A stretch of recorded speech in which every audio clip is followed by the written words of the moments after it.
5/8.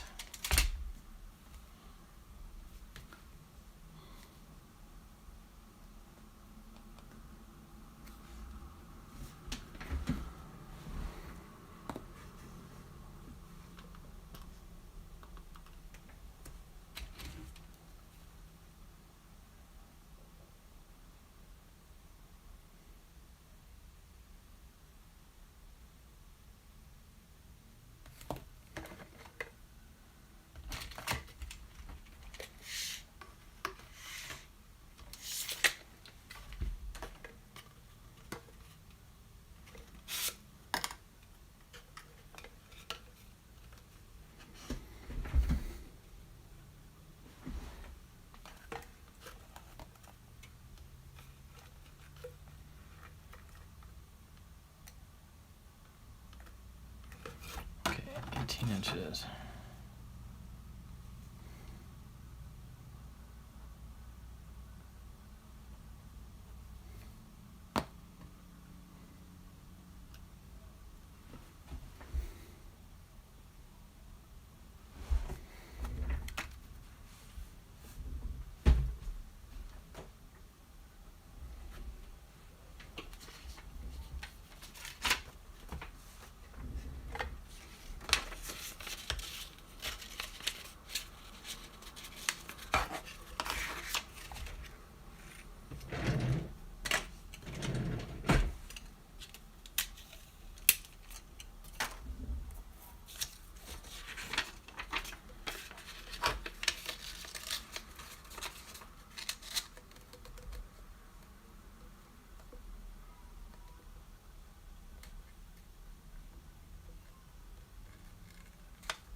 Hello, anybody out there watching?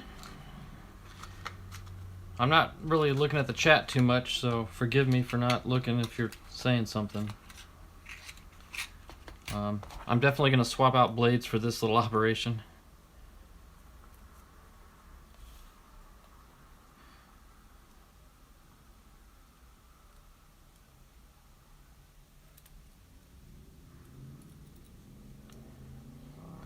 I was working on a project earlier today, and the X-Acto slipped on me, and I got a little nice puncture in my left index finger, so that's all wrapped up, but hopefully we won't replicate that mistake.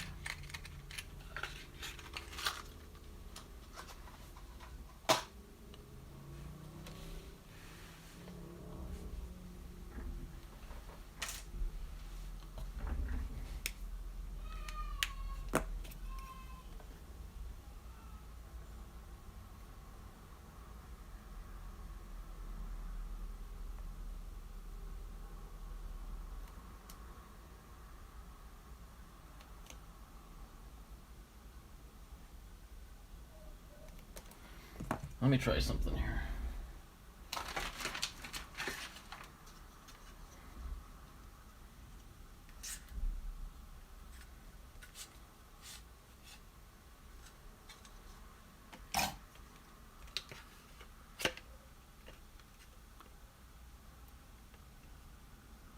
Oh, it's not going to reach.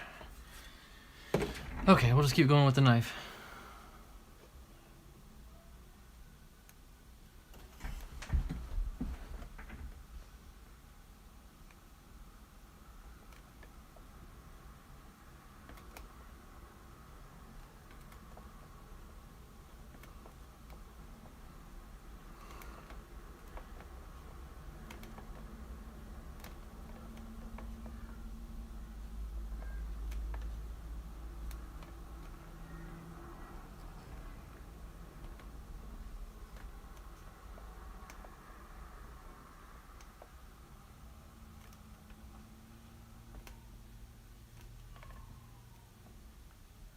Hey, John.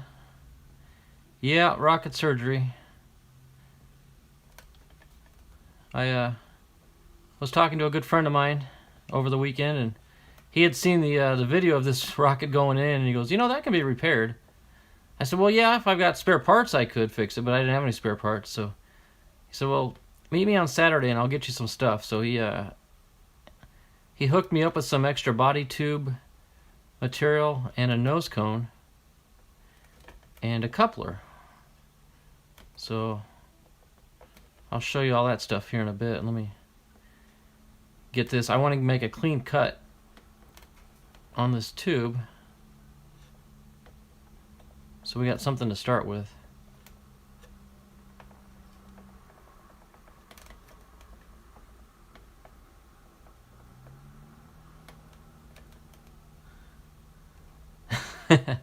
Yeah, if I were to send this rocket into PSA, I don't know if I get a 10 out of it or not,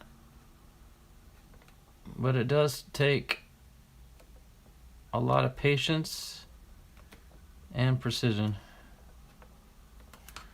Okay, I think I got all the way around. Now I need to go all the way through the cardboard.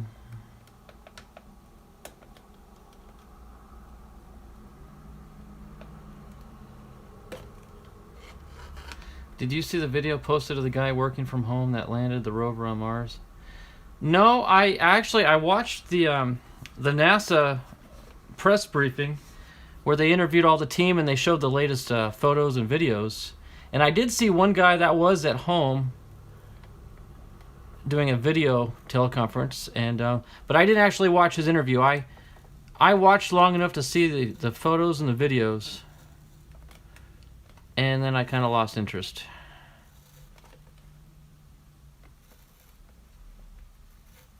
So just to let you know what I'm doing here, I'm cutting a nice clean line, so I've got something to work with, and I've got a coupler that's going to fit inside the tube, and then I've got an additional length of tubing that I'm going to cut that to the right length and replicate the right size or length of this tube. And then I'll show you the new nose cone that I've got to work with.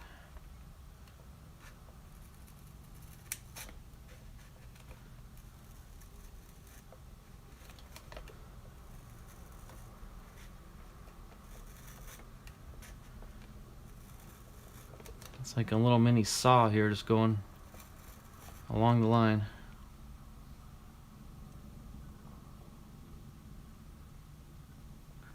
He came to the U.S. 35 years ago as an immigrant with nothing, and his daughter posted it. He was crying, and I may have been... Oh my goodness, wow.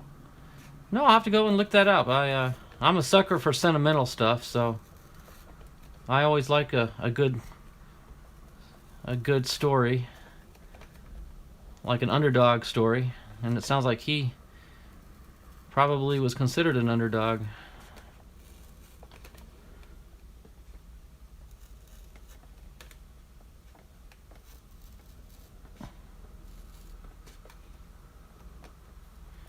Well, I hope I don't slice anything and cause blood. I'd hate to have you guys exposed to blood squirting out of my finger, because I've been known to do that during builds.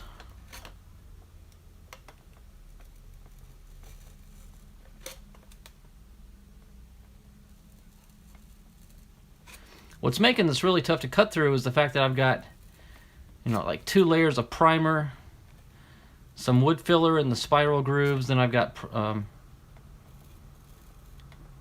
like 2 coats of base, and then I've got the decals, and I've got the clear coat. There's a lot of layers here on this cardboard. We're just about there.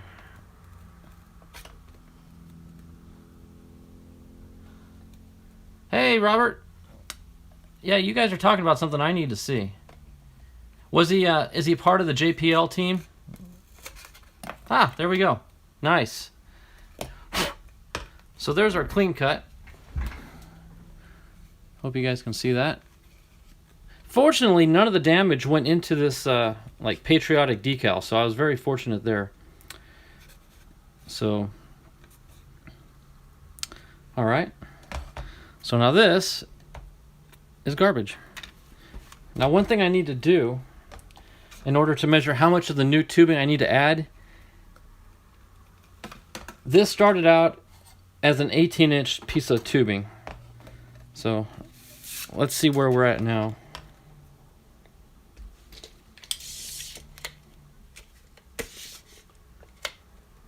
I swear Japs cut himself all the time. Oh my goodness. Yeah, good to see you, Robert. Trying to find the video. Cool. All right, so from 18 inches, now this is down to 12 and a 16th. So 12 and a 16th, that's not a pin. From 18 equals what? Is that 3 and 15 sixteenths? No, not 5 and 15 sixteenths.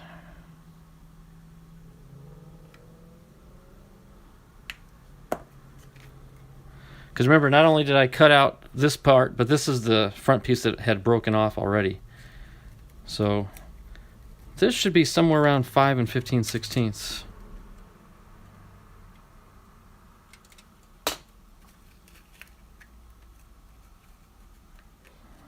Let's see.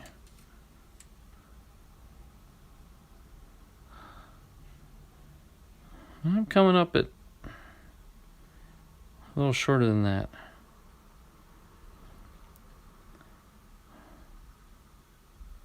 5 and 7 sixteenths. Did I measure this wrong?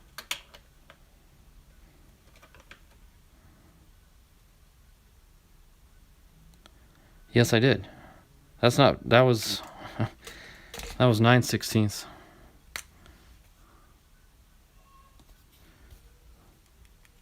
So that means I need 5 and 7. Okay. Sorry about the bad math. Oh, okay. Thanks a lot, John. Appreciate it. Don't make me take my socks off. What, to count toes and fingers? Okay, so what I need to do is measure off a piece of this at the 5 and 7 sixteenths mark. And I'm not going to use this flimsy little... Let me get a real ruler. Now, before I do that,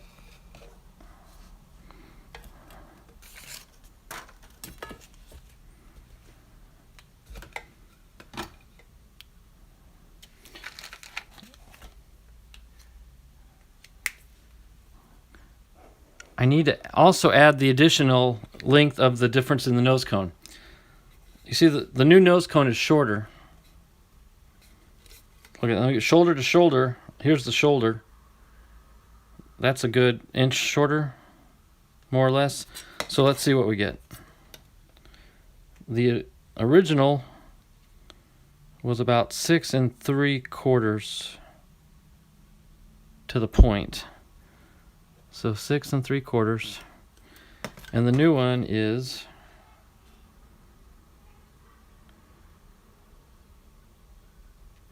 5 3/8. Okay, so 6 3/4. Let's make that 6 6/8 equals 1 3/8 difference. Yep. Okay, so 1 3/8 additional tubing that I'm going to need to make up for the difference in the nose cone. So I need to add 1 3/8 to 5/6. Here we go. Let me do this cleaner. 5 7/16 plus 1 and we'll call it 6/16. So that's 6 inches plus 13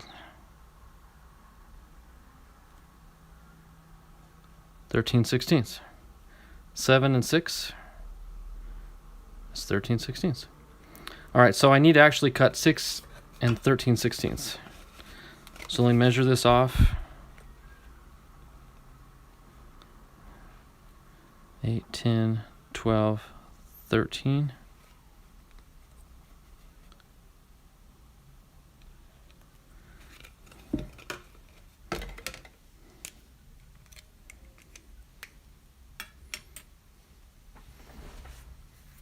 All right, now I'm going to try a different tool for cutting. I couldn't use this tool on this tube because of the thickness of the paint and everything. But since this is a fresh tube, see if I can find it.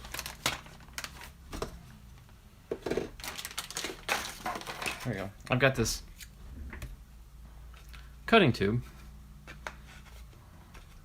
Let's see if I match that up.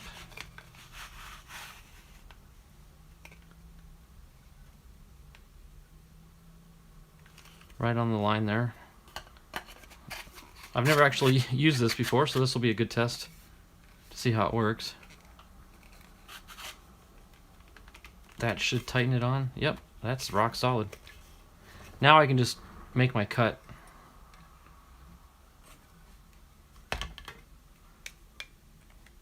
I know this isn't baseball cards, but it's a little different video than I'm normally used to making.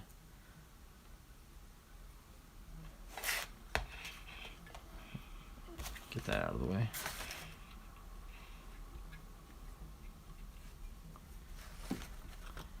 I don't think my computer is acting funny. I'm using a different computer than I normally use. Well, we're down to 1 watching. That's okay. Okay. So I'm just going to run the knife around this guide.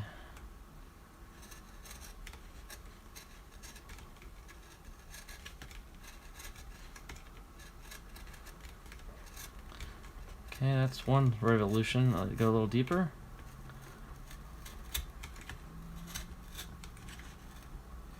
There, it's cutting in now.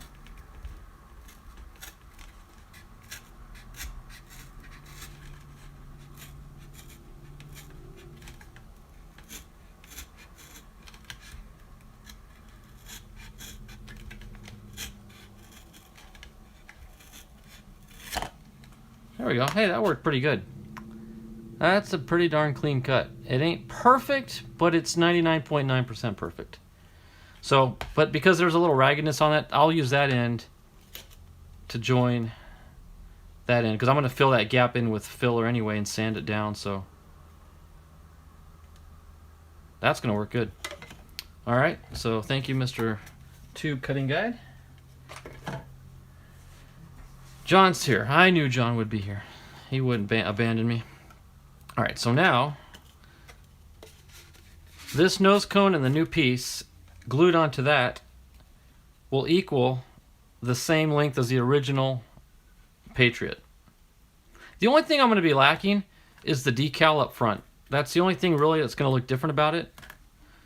Of course, after I've finished joining it, I'll have to, prime it, sand it, paint it, and have it try to look something similar to the original. But I think it'll be better. Obviously better than nothing, because I was about ready to scrap it until my buddy said, no, you can fix it. All right, so what I'm going to use as a coupler is this little thin-walled piece of tubing that's going to fit. Boy, it's close tolerance. That's good, though. Let me run my nail on that ledge there.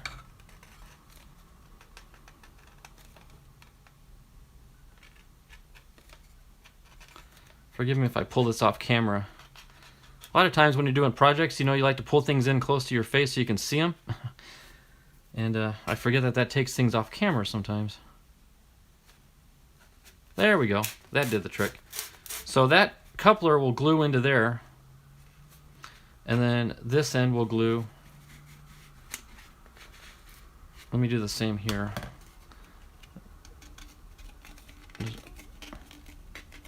Hey NCJ, how you doing?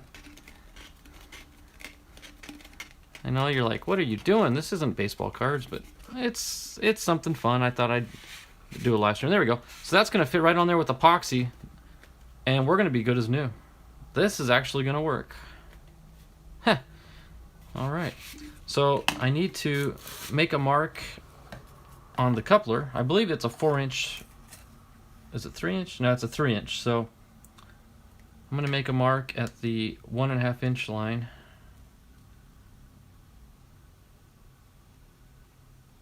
Okay, so that's gonna be the midpoint.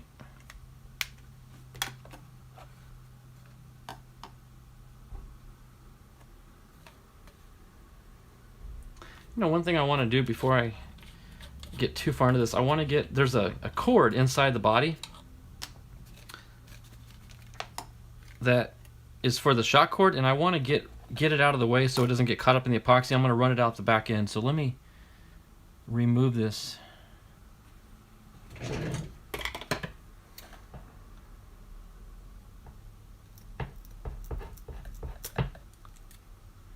Without cutting through the, I'm trying to cut the white elastic off the Kevlar without cutting the Kevlar off.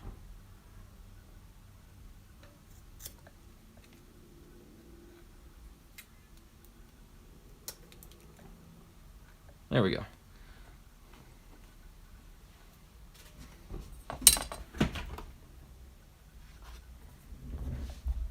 Now I need to route this. Let me put some weight on it. Out the bottom of the rocket.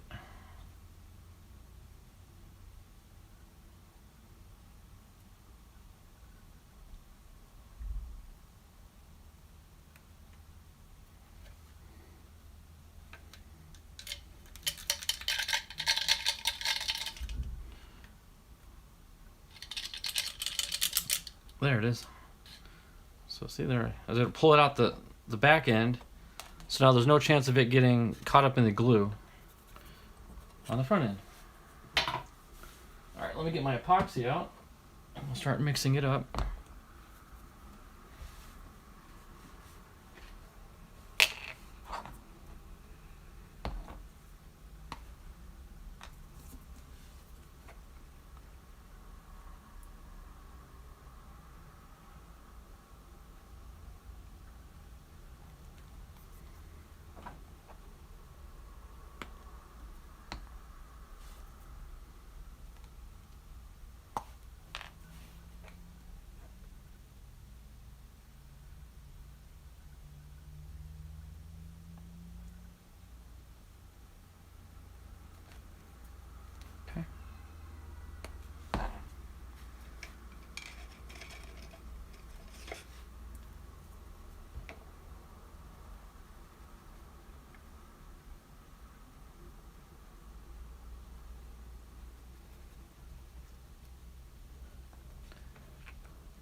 John, you're a faithful follower. I appreciate you being in here, buddy. In fact, I was just chatting with Chuck about an hour ago, and I mentioned, I said, hey, I might be going live here after a bit doing a rocket repair, and he goes, oh, cool, I'll check that out. And he hasn't shown up yet, so I hope everything's okay with him. But this was literally a spur-of-the-moment thing. This afternoon I was thinking, I need to repair that, and I'm like, you know what? Let me share this with folks. Plus, if you guys see anything I'm doing wrong, holler and say, stop. Lifting weights and watching rockets. Well, you're watching rockets being fixed. I'd rather be out launching them right now. But you know what I'm going to do? I'm going to glue this coupler into the bottom half, and then I'm going to run downstairs and get some isopropyl alcohol real quick, because because that's epoxy cleaner. So I'm gonna have to take a step out of the room here real quick after I do this. One thing to note when you're gluing couplers into other tubes, if I were to put the glue on the coupler itself, as I push it in, it's gonna ooze out and just make a mess on the outside. So what I'm gonna do is I'm gonna actually apply the epoxy to the inside, and then when I put the coupler in, it's gonna push any excess epoxy down the tube, keeping the outside nice and clean. So that's kind of what I'm shooting for here, is to keep things clean. Let me turn another light on here. There.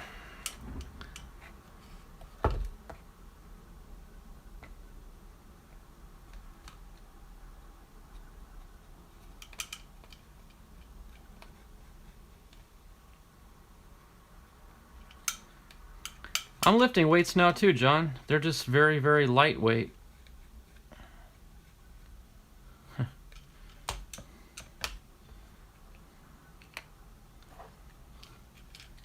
But I seriously doubt that this little workout's going to get me very buff. Okay.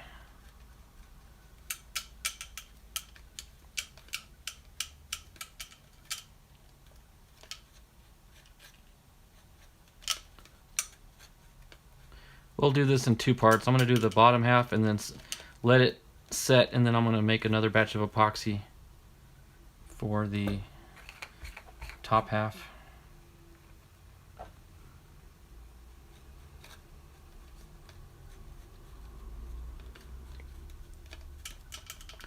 You can see I'm got the epoxy just along the top rim there. All right, that's good to go. Now we're going to run this in, and I'm going to twist it. There we go. That'll actually help spread the glue.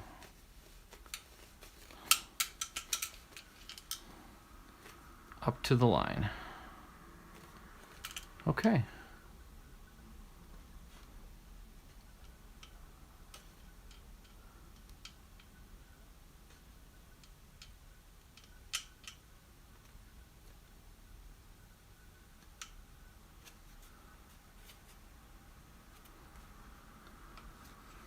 Okay.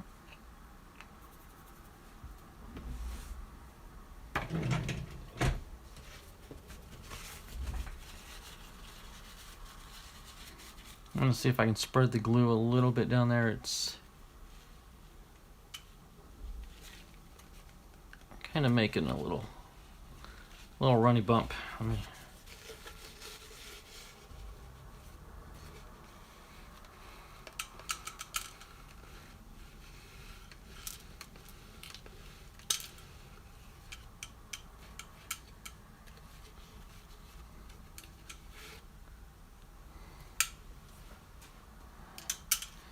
Okay.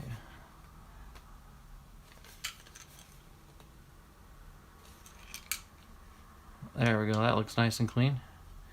I don't know if you guys can see down through the... Oh no, it's not enough light.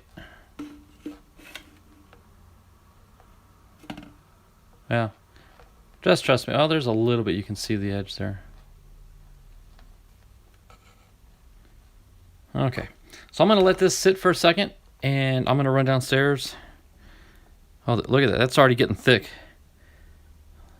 Wow. That's about perfect timing. Look at that. I'd say I timed that just about right. Okay, I'm gonna go get some isopropyl alcohol real quick. I'll be right back.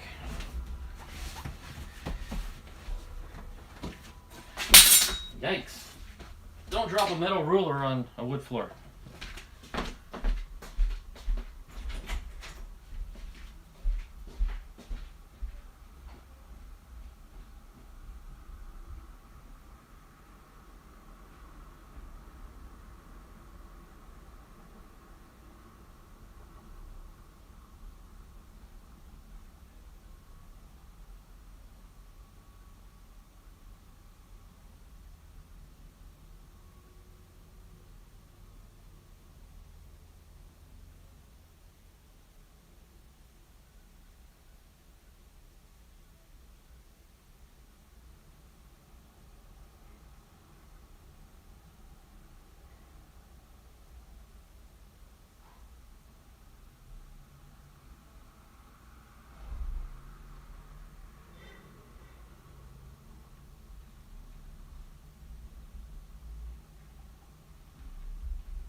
it doesn't look like I missed anything. That's good.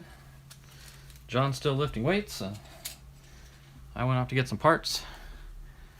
So let me clean this edge up just a little bit before I bring in the new tube. Okay. So that first batch of epoxy, it's set, which means I can go ahead and apply the next batch to this tube.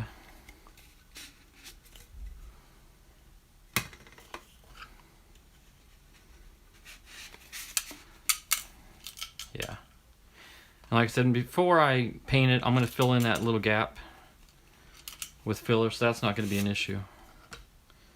So let me get a new stick, and we're going to mix up another batch of epoxy.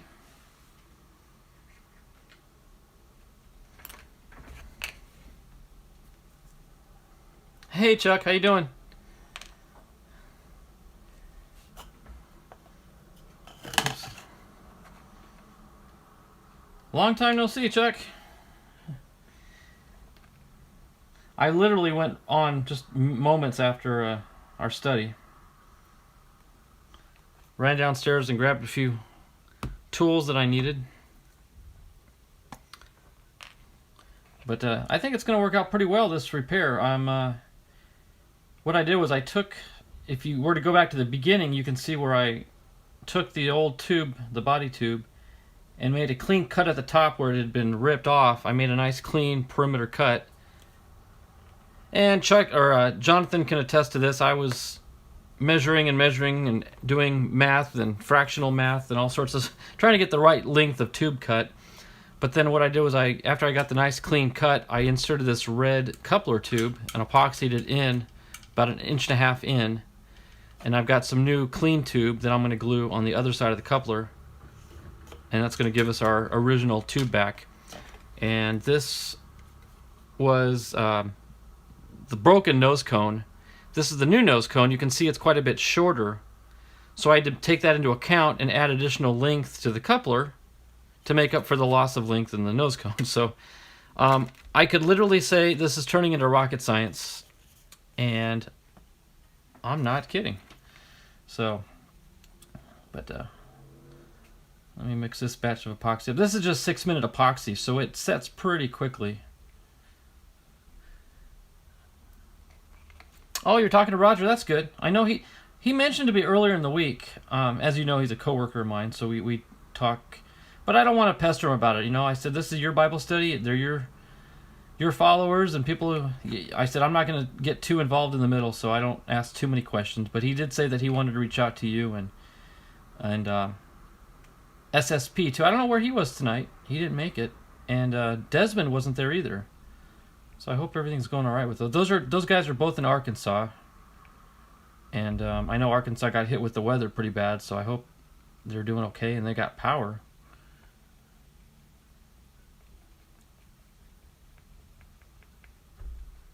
All right. And another thing I was talking earlier, Chuck, about was the fact that when you're gluing tubes together, I don't want to put the epoxy on the coupler, because if I do, as I squeeze the new tube on, it's going to push the epoxy out to the outside. It's going to make a mess. So it's better to apply the epoxy to the inside of the tubing. And then when you insert it, it's going to push any epoxy down the tube on the inside, not the outside. So that's something you want to kind of be aware of. Not that you're going to be doing this anytime soon. Let me clean that little. Well, I'll fix that later. So I'm going to apply the epoxy on this end.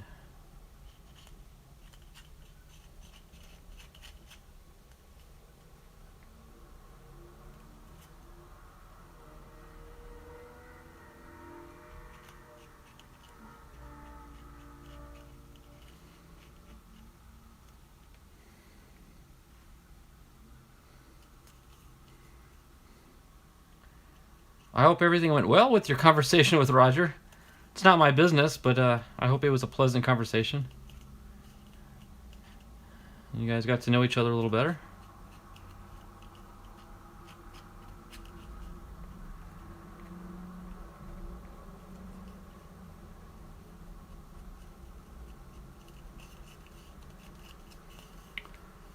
Just a little bit more epoxy.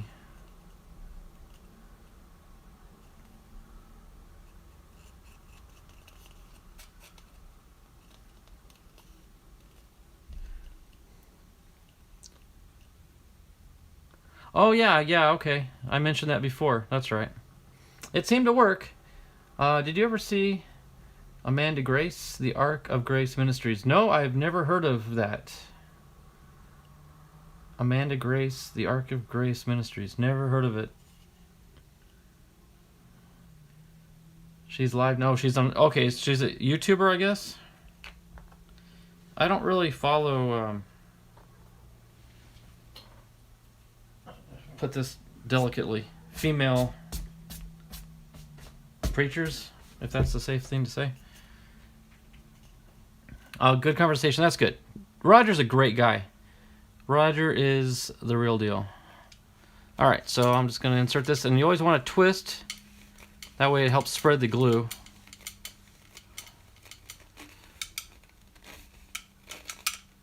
There we go. Looking down the length of it, it looks straight. All right, so there we go. So I'm going to let that dry, and then I'm going to go back over this joint here with filler, just like a putty or some sort of wood filler or something. Let it dry overnight, then I'll sand it down flush, mask off the bottom half, prime it, paint it. If I have any decals, I may apply a decal or two. I may just leave it white. And then clear coat it, and then I'll work on the nose cone. It came primered, which is pretty nice. So I'm going to sand this down. If I can sand it with maybe 500 grit, and it still has primer on it, I won't apply any more primer. And then I'll, a little bit of a seam there, but I'll sand this down. I'll wet sand it with 500, and then base coat it with some black, and it'll end up looking like this eventually. So let me insert that there. So there, I've got a Patriot. Awesome. It'll fly now the way it is, but cosmetically she's not to my standards. Oh, it's not ready. You know why? I just remembered. In the original crash, I lost the front launch lug. So this is the rear launch lug, what goes onto the launch rod. So, and I've got a bag here of launch lug, miscellaneous sizes. But I think that's going to mount somewhere up. I'll get the measurements off the instruction page, but I got to mount that as well. So I'll do that once everything's set. So, okay, let me stand that upright. Wow, it's too tall to put under the. Whoa, that's monster rocket. Here's what I'll do. I'll get my little stand out and set her on the stand. All right, what do you guys think? Chuck says amen. Oh, to what I said? Yeah, that's... The Bible does say in 1 Timothy chapter 3 that the bishop, or modern day terms a pastor, is to be the husband of one woman, indicating a man's position. Again, not trying to sound sexist, but just God's rules. Yeah, she's unique, a traditional Italian woman. She's not on all that much. I've never heard of her. It might be interesting to see what she's all about, but she's got 11,000 watching. She's the only one I've ever seen with the television or the internet. But I don't follow the arc. Yeah, I don't know what that means. Hey, Left Behind, how you doing? I wish I had more. Actually, I don't.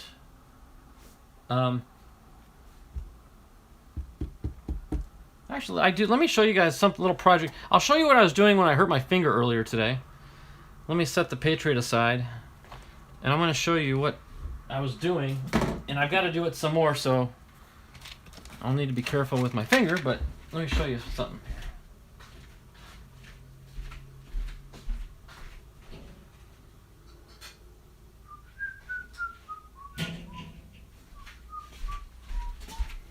If you guys remember, a couple weeks ago I flew an indicator rocket, this rocket right here. And this is the one I hit 724 feet with. And anyway, so what I decided to do, the problem I've been having, let me get an altimeter and show you what I'm dealing with here.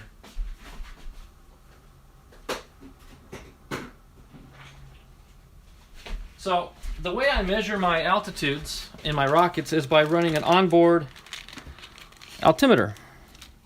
And believe it or not, this little circuit board here is an onboard altimeter. In fact, let's see if I can show you guys here. This thing it's like this, it's smaller than a postage stamp. But this little silver square right there that I'm pointing at, right there, that's the barometer. That it has a micro-sized hole in it. You might be able to see that hole. But that measures air pressure. And as the pressure decreases, the barometer reads up. So it senses altitude increase and decrease based on the air pressure on that little instrument. Well, the thing is, these are so tiny, they fit in rockets like the Patriot just fine. But when you get smaller rockets like my Wizard and this indicator, these are 18 millimeter tubes. And as you can see here, let me take the nose cone off. This will fit in the tube. Just barely. Okay? And it can get snagged on any little thing and get hung up, get stuck, and guess what's behind it? The parachute's down there. So if this jams, the parachute jams, and we get what you've seen on my channel quite a bit, crashed rockets. So what I've decided to do, and this was kind of my own idea, is to modify the nose cone, because it's also 18 millimeter. This is the way they normally come, with a little eyelet, and then you can hook on your shock cord, you can hook on your parachute, hook on your altimeter, whatever you want to hook onto there, and then just shove all that into the tube. Well, again, that just makes it, harder for the parachute to come out. So what I've done is modified my nose cone.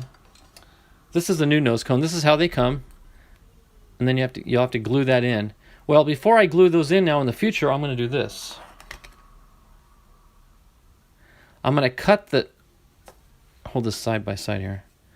I'm going to cut this little tab that sticks out off, and then cut off an entire half of that circular disc. Drill 2 16th-inch holes, cement that little piece to the nose cone. Now with this loop here, I can hook up my parachute, my shock cord, and my altimeter, which now, by the way, will fit at least that far into the nose cone, which is good because you need to get to the on and off switch.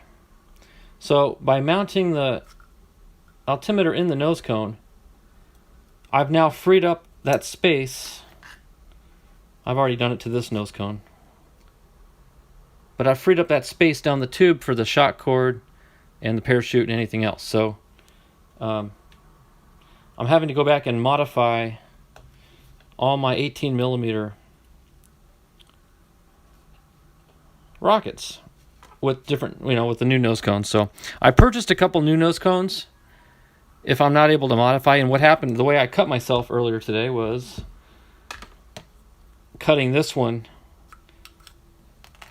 Well, actually it was this one. It had already been glued in, so I had to cut, and I was trying to scrape out some of the cement, and anyway, the knife slipped and it cut my finger. So who knows, that might be red paint on the nose cone, or it might be some of my blood. Who knows? So that's kind of what I'm doing, is modifying. Because as you know, Chuck, and anyone else who watches all my rocket videos, I don't have a perfect record on shoot deployments. And it's because I do shove too much stuff into that tiny tube. But again, I love the altimeters because I love getting the feedback from them. If I could show you guys, I can't because it's on the phone that I'm filming with. But the way these altimeters work is it's through Wi-Fi, and you have to download an app to your phone. You connect to the phone to the altimeter once it's in the rocket.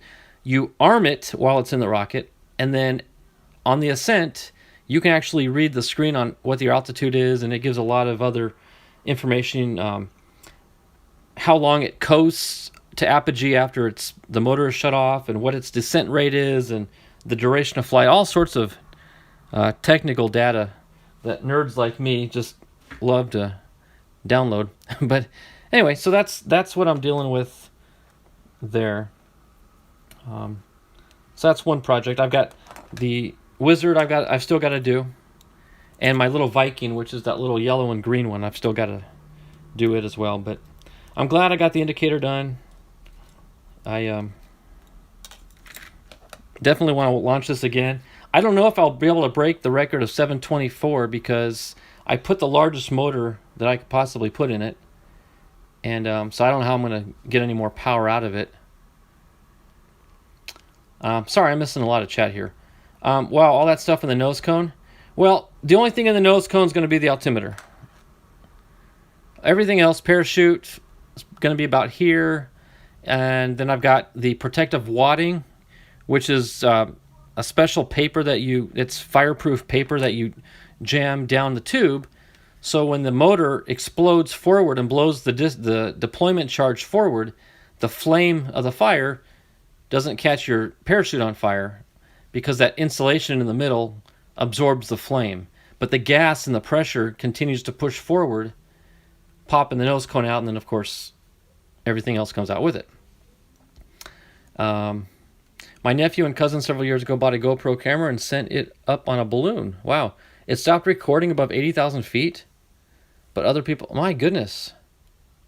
How'd you get it? I'm just curious. How did you get it back? It'll be the coolest GoPro camera you'll ever waste. I know, right? So was it live streaming back to your phone, or how were you able to see what it was doing? Unless it was live, I don't know how you get it back. And then how is it transmitting from that high up? Like, if it was sending the signal to your phone, I would have thought it lost signal after a couple thousand feet, let alone 80,000. But it stopped recording. Wow, that's really something. Now, I will say, when I run this altimeter in the larger rockets, like the Patriot, just for better protection, they do come with these little pouches. So you can run the altimeter in this pouch, and it's got holes in it for your tether lines, and it can breathe because you got to get the air pressure equalized in the pouch, equal with the outside air temperature, air pressure. Otherwise, the barometer won't do its job right. So a lot of little things I did not realize go into rockets. When you watch a rocket launch, a real rocket, like the space shuttle, and now SpaceX is doing their thing, it is a true miracle when it goes off without any issues. You know, if it succeeds its mission, it's a miracle because so many things have to go right. So let me set this back up on its stand and see if there's anything else rocket related.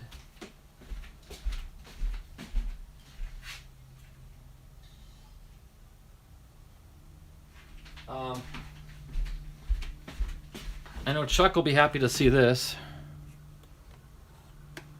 Chuck, here's my Saturn V. It actually comes with a nice little mount for display, but when you take it off, it's a tight fit. There is some damage you can see right here at this joint, because this is where it breaks off. In fact, I've already done the same thing on this one. I've opened up the Nosecone area, so I'm going to start running all my altimeters up into the Nosecone of all my rockets. But there's the damage it did sustain on one of the landings. It's cosmetic. I've glued it. It just doesn't look pretty. But I've got the tip glued back on. I think it was fin C busted off on landing. But I got it glued back on. So, and let me show you, this is how you install the motors on these things too. You just simply slide your motor in, and you just cap it off, and that keeps the motor in place. It's pretty simple. I think a cell phone went with it, but it took several hours to recover it. It all got crushed when run over. When it got run over, wow. But the exact things I don't remember. My goodness.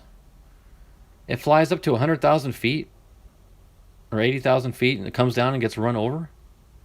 Eeh. That's quite a story. One thing I'll mention to you guys, you might be able to see this.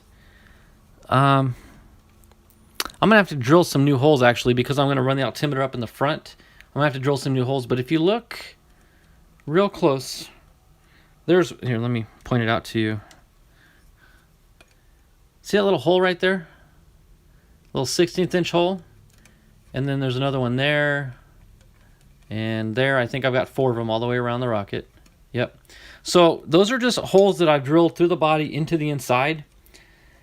That's how you get the air pressure inside the tube to equalize with the outside air pressure. Otherwise, your altimeter is not going to work.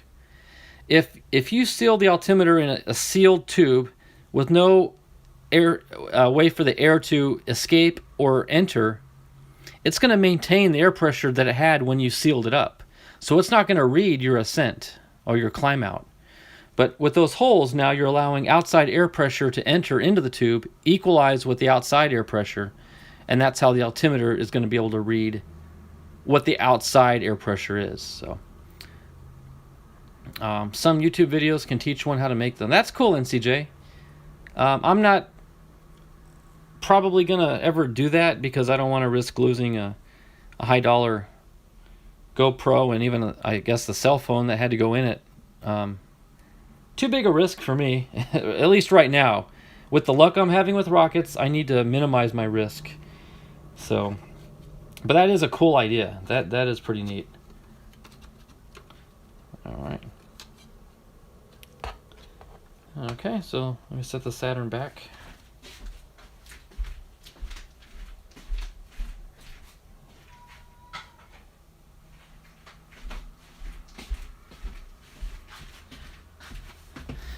All right, well, I really don't have anything else to show tonight. I hadn't planned on doing anything other than repairing this rocket. I've still got a lot more to do, but unfortunately I won't be able to do it on camera because the painting has got to be done outside in the garage, and yeah, that's not going to be easy to film, so especially, well, with the live stream. But yeah, if you guys don't have anything, we got 4 watching, which is great. I mean, it's 4 more than I actually anticipated. So I appreciate you guys coming in and hanging out. Like I said, I can't really think of anything else to say rocket related. I'm kind of torn on something. I'm doing more rocket videos than anything now. I guess it's just the fad of the week. I'm only doing 1 baseball card video a week, my Fairfield Fridays, and I even skipped last Friday because I had so much other stuff going on. Wasn't able to do it. So I'm thinking about changing my channel name to something more general. Because when I tell people, hey, I do rocket videos. Oh, what's your channel name? Kevin's Card Collecting. They kind of go, what? So I'm thinking about changing it to Kevin's Hobbies and more, or something more general that will include baseball cards, but allow for other hobbies not to be mentioned by name, if that makes sense. Oh, that's cool, Left Behind.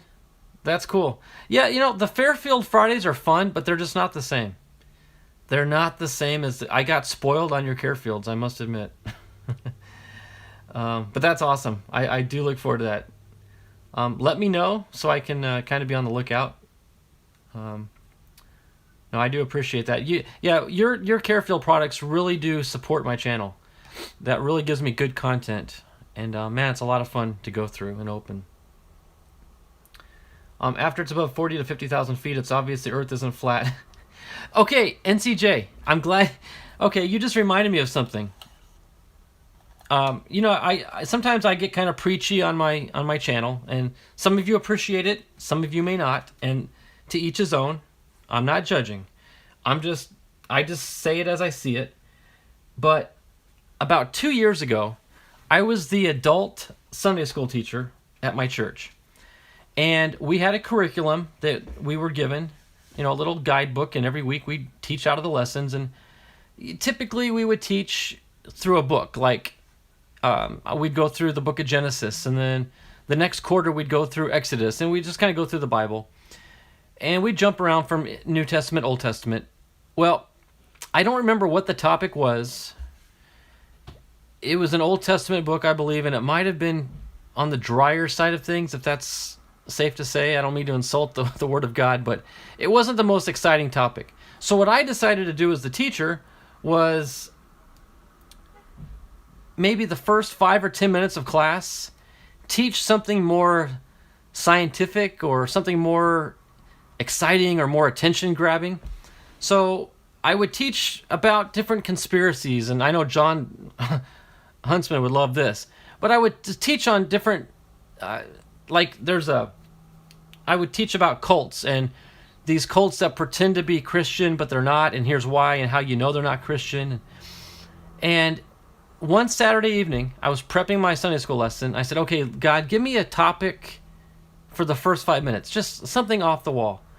And I'm not joking, guys, as the Lord as my witness, and he's the one who did it, but I didn't hear it audibly, but I felt like inside I heard the words, the Flat Earther Society. And I'd heard about them before, but that idea jumped into my mind as soon as I asked for an idea. So I'm like, oh, that would be an interesting one, the Flat Earthers. Because NCJ mentioned that rocketry proves that when you get up there that the world is not flat. So I thought, oh, that'd be a fun topic. So I started doing some research on the Flat Earth Society, and I found some pretty interesting things, a lot of scary things, but interesting nonetheless. So I decided to teach on it. So the next morning comes, Sunday morning, we're in class, and we had these visitors. This couple, husband and wife, showed up out of nowhere. They'd never been to our church before, and we welcomed them with open arms and invited them to come in and sit down for Sunday school, and then after Sunday school, go into the sanctuary for service. And I explained to them what we do in Sunday school. We're going to go through the book, but before the book, we're going to talk about something interesting. So I turned to, there's probably 15 or 20 adults in the class, and I said, has anybody heard of the Flat Earth Society? And this one gentleman says, the what? I said, the Flat Earth Society. And then I actually said this, guys, and I may go back in time if I could and change what I said, but I said, there are nuts in the world that believe that the world is flat. And we've got this elderly woman. She's 97 years old. She was 96 or 5 or 6 back then. She's 97 now. But she goes, what? There are people who believe the earth is flat? I said, yeah. She goes, well, that's stupid. And we all laughed. The whole class busted out laughing because little Sister Betty announced that flat earthers are stupid. Well, I look over at this couple, and they're not smiling. They're not laughing. And I could see the woman was getting twitchy. And I asked her, I said, do you have anything to comment on the flat earthers? And she said, well, as a matter of fact, I do. And she said, there is evidence and proof that the world is not round. It's a big hoax. And then she started talking about landing on the moon, and it was a studio set in California, and she kind of went off the rails there. But she went so far as to say that she believed the earth was flat, and without admitting to it, I believe her and her husband are members of that society. Because after that day, after that experience, I went home and read up more on it, and I actually read that the society, the Flat Earth Society, was sending members out to churches across the nation to infiltrate and try to contaminate that idea into the teachings and the mindset of Christians. And I'm like, wow, I experienced that exact thing the day after the Lord told me to talk about the Flat Earth Society in class. Isn't that something? So little things like that prove to me the existence of God, like there's no doubt.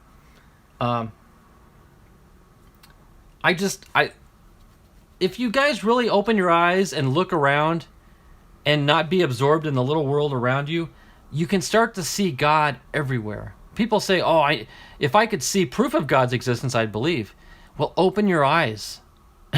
We are surrounded by miracles, whether we recognize them as that or not. They are miracles. And that just was a fun proof that God was involved, and he definitely gave me that message to teach on, because he knew that those people were showing up to class the next day, and I needed to be prepared. Because they came back at me with some ideas, and I countered them as best I could without being argumentative. And finally, I politely asked them, okay, let's just put this to rest because we're just gonna have to agree to disagree on it. And we left it alone. But guess what? They never came back to our church. Surprise, surprise. So anyway, that was sort of a fun little anecdote to share with you. So NCJ, thanks for bringing that little topic up. I love when little ideas remind me of stories to share with you guys. You might be wondering too, is this the wizard that crashed and broke a fin the last flight? It is. I believe it was... Yeah, this fin right here, I've re-glued it, but last week I flew this and on landing it snapped that fin off. It's solid again, but you could see I've scuffed some of the blue paint off the launch lug. The fin tip there needs a little touch-up of paint. This thing has been through the ringer. I've written it off as dead before, but it's been resurrected and come back to life. And I think now by implementing the new Nosecone, once I get that updated, get the altimeter up front, and not that it really is going to matter too much, but the more you move your weight forward in a rocket, the more stable it becomes. The center of gravity moves forward. So I'm actually going to make it more stable by shifting that up an inch or two. So without adding weight. Because a lot of people add weight to their nose cones. But if you're able to move equipment to the nose cone, then you just saved yourself some weight and gain stability. So there you go. Proof of God's existence, that's what waking up is. That's right, NCJ. That's exactly right. We are just totally surrounded by proof. So Chuck misses the Bible study videos. Yeah, I do too, Chuck. I really do. I guess what I don't miss was the time I spent prepping for them amongst all the other things that I do throughout the day. And my responses were so low. My viewership was so low. And I'll admit, I think I even used to say that I would preach if, only one person was listening. And that's what I was doing. I was preaching through my studies, and I might get 1 or 2 views. And the funny thing is, I would go in to watch the video myself to see how it came out, and I was afraid that I might have been that 1 or 2 views myself. So I wasn't sure if anybody was watching them. I know there were some out there watching, but I can't do as much as I'd like to do. There's not enough hours in the day. Just not enough muscles in the body to keep me going. So, well, guys, we've actually broken. My goodness, I've broken the hour mark. Some things language can't explain. It's something felt. That's right. Yep. When the Holy Spirit works within you, you feel it. That is true. So, guys, I'm gonna call it a night. I'm actually I'm starting to smell the dinner coming upstairs. My wife is down there cooking dinner for me, and my stomach's starting to grumble. So I'm gonna head down and have some food and call it a day. But thanks for jumping in, guys. I know this was sort of a unexpected live stream, but if you guys like it, let me know, and I'll do more rocket stuff live. Maybe some live builds. I've got a lot of kits ahead of me to build, so maybe I can do some more of those here on my workbench. I missed NCJ said either people like Fairfield or they don't. I think they're cool and affordable. Absolutely. I know a lot of people buy the Fairfields for the hit. 1 in 4, you'll buy 4 boxes hoping to get a hit. But, for $5, 100 cards, 30 minutes of fun going through cards, you can't beat it. You can't beat it. Chuck says hello to Ramona. Is Ramona in here? Yes, more rock videos. Oh, hello. Okay, I will tell her that, Chuck. Yeah, I was gonna say she should be in the kitchen cooking. At least that's what she said she was doing. I can smell the evidence of it. But I will definitely tell her you said hi, Chuck. I know she is more involved in Facebook than I am. In fact, I'm not involved at all. So sometimes she'll keep me posted on things, Chuck, that you're up to and what's going on in the world, Facebook world. But yeah, I don't get on there too much. But now I know she enjoys commenting on some of your stuff and chatting with you through that. So look forward to the day that Wilma gets back and we're able to share these things with her and get out to Chicago sometime. We need to venture out. I've flown through Chicago So I've been at the airport, but I've never actually ventured out into the city. So I'm craving for baked potatoes.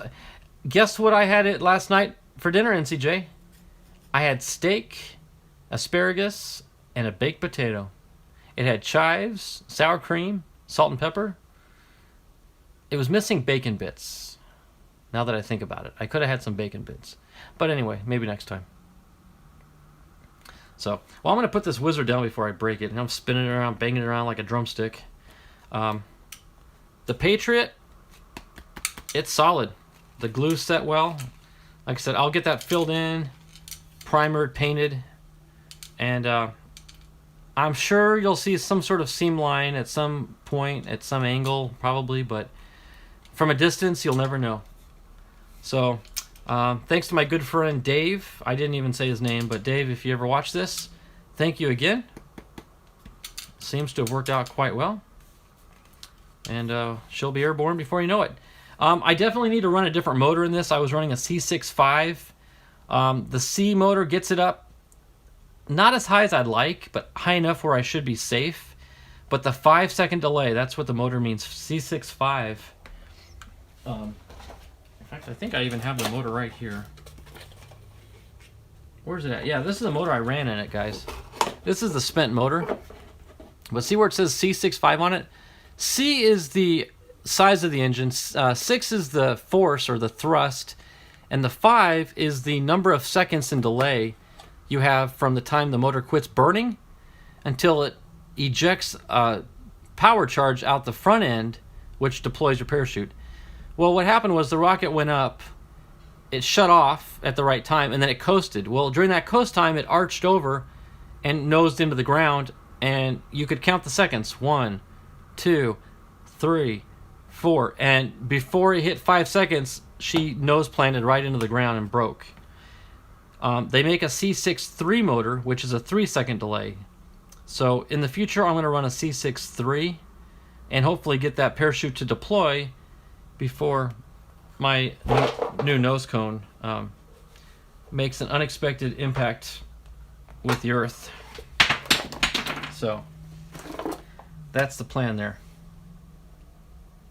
The best thing to do is fly through Chicago and not stop. LOL. Yeah, I've flown through it. 2 years, was it 2 years ago?